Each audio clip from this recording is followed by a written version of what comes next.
இங்கே வந்திருக்கிற பத்திரிகை, தொலைக்காட்சி, இணையதள நண்பர்கள், வீடியோகிராஃபர்ஸ், ஃபோட்டோகிராஃபர்ஸ் எல்லாருக்கும் நன்றி, வணக்கம். அண்ட் அங்கே நின்று எங்களுக்கு இந்த சந்தோஷத்தை கொடுத்துட்ருக்க, அன்பு கொடுத்துட்ருக்க எல்லாருக்கும் ஒரு பெரிய பெரிய நன்றி. அண்ட் என்னோட டீம் இந்த பராசக்தி இவ்வளோ பெரிய ஒரு ஃபிலிமாகவும் ஒரு எக்ஸ்பீரியன்ஸாகவும் மாறி இருக்கிறது காரணமான இங்கே இருக்கிற அத்தனை பேருக்கும், இங்கே வர முடியாத அத்தனை பேருக்கும் என்னுடைய நன்றி, வணக்கம். பராசக்தி ஒரு 1960களில் நடந்த ஒரு விஷயத்தை வச்சு அதை சுற்றி ஒரு கதையை அமைச்சிருந்தாங்க சுதா மேம். இந்த படம் பண்ணுறதுக்கு மிக முக்கியமான காரணம் என்ன அப்படின்னு கேட்டிங்கன்னா, இந்த கதை அப்படின்றத தாண்டி ஃபஸ்ட் ரீசன் வந்து சுதாக்குங்கிற மேம் தான். அவங்க தான் ஃபஸ்ட் ரீசன். ஏன்னா அவங்க இந்த படம் பண்ணலான்னு சொல்லும்போது பண்ணலாம், அதுக்கப்புறம் தான் நான் பண்ணலான்னு முடிவெடுத்துட்டு தான் இந்த ஸ்கிரிப்டை படித்தேன்னே நான். ஏன்னா அவங்க எவ்வளோ மெனக்கிட்டிருந்தாங்கன்னா, இந்த படத்துக்காக கிட்டத்தட்ட ஒரு 4-5 ஆண்டுகள் இந்த படத்துக்காக அவங்க ஸ்பெண்ட் பண்ணிக்காங்க. ஸோ நான் இந்த கதையை தெரிஞ்சுக்கிட்ட பிறகு இதை பற்றின நான் எதுவும் ரிசர்ச் பண்ண வேண்டிய அவசியமே இல்லை. ஏன்னா 4 வருஷம் அப்படின்னா கிட்டத்தட்ட ஒரு டிகிரியே முடிச்சிருக்காங்க, இதில் ஒரு யூஜி பிஜி எல்லாம் முடிச்சிருக்காங்க. ஸோ அவங்க என்ன சொல்கிறாங்களோ அதை செஞ்சால் போதுன்றது தான் இருந்தது. இதில் இந்த படம் பண்ணுறது ஒரு பெரிய சவால் எல்லாருக்குமே, நடிக்கிறதா இருக்கட்டும், இந்த கேரக்டரை ஏற்றுக்கிறதா இருக்கட்டும். ஸோ எல்லோரும் இந்த சவாலுக்கு தயாராக இருந்தோம். மேம்க்குமே இது ரொம்ப சேலஞ்சிங்கான ஒரு விஷயமாக தான் எடுத்து பண்ணியிருக்காங்க.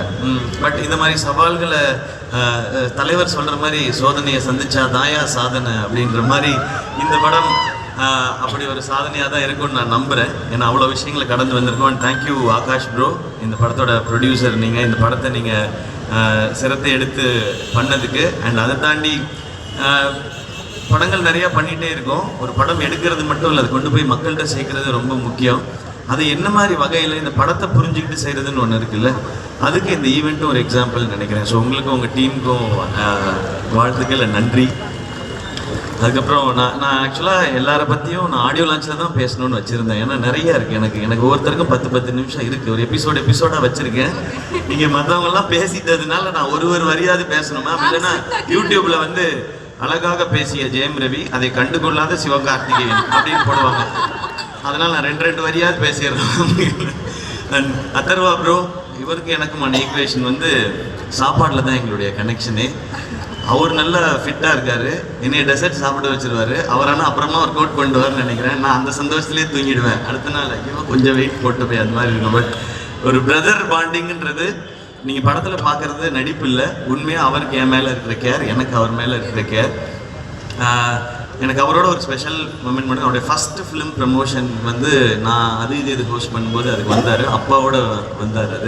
அது எனக்கு ரொம்ப ஒரு மறக்க முடியாத ஒரு எபிசோடு. இன்றைக்கி நான் அவரோட சேர்ந்து இந்த படம் பண்ணுறேன்றது எனக்கு ரொம்ப ஸ்பெஷலாக இருக்குது. அண்ட் மேம், உங்களை பற்றி இதுக்கு மேலே நான் சொல்ல போகிறதில்ல, ஆனால் நிறையா இருக்குது. எபிசோடெல்லாம் வச்சுருக்கேன் நான், அது ஆடியோ லான்ச்சில் பார்த்து. அண்ட் ஸ்ரீலீலா, வெரி ஹாப்பி, உங்களோட first Tamil film.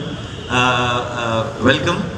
Tamil audience உங்களுக்கு தெரியும், இங்கே வந்து ரொம்ப பயங்கரமான பர்ஃபார்மராக இருக்கணும்னு அவசியம் இல்லை. ஆனால் முயற்சி இருக்குன்னா அவங்க தட்டி தூக்கிட்டு வந்து மேலே கொண்டு போய் வச்சுடுவாங்க. அப்படி வந்தவங்க தான் நாளா. So welcome. அது இந்த மாதிரி ஒரு படத்தில் இருக்கிறது ரொம்ப சந்தோஷம். கொஞ்சமாக டான்ஸ் வச்சதுக்காக டான்ஸ் மாஸ்டருக்கு நன்றி. உங்கள் ஸ்பீடுக்கு டான்ஸ் வைக்கல இந்த படத்தில், அதுக்கு நான் ரொம்ப ஹாப்பி. அண்ட் ரவி மோகன் சார், தேங்க்யூ, நீங்கள் இதை அக்செப்ட் பண்ணிக்கிட்டதுக்கு இந்த ரோலை.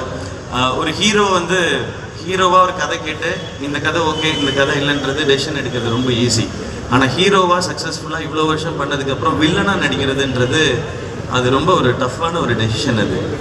அப்போ அவரை எடுத்து ஓகே சொல்லும்போது நான் நினச்சிக்கிட்டது அதுதான், நீங்கள் படத்தில் தான் வில்லன், எனக்கு நான் காலேஜ்லேருந்து பார்த்த ஹீரோ தான் நீங்கள், அப்படி தான் என் செட்டில் இருக்கணும், இந்த படத்தில் இருக்கணுன்றதான் நான் நினச்சது. அது எப்போவுமே அப்படி தான் நினைப்பேன் சார்.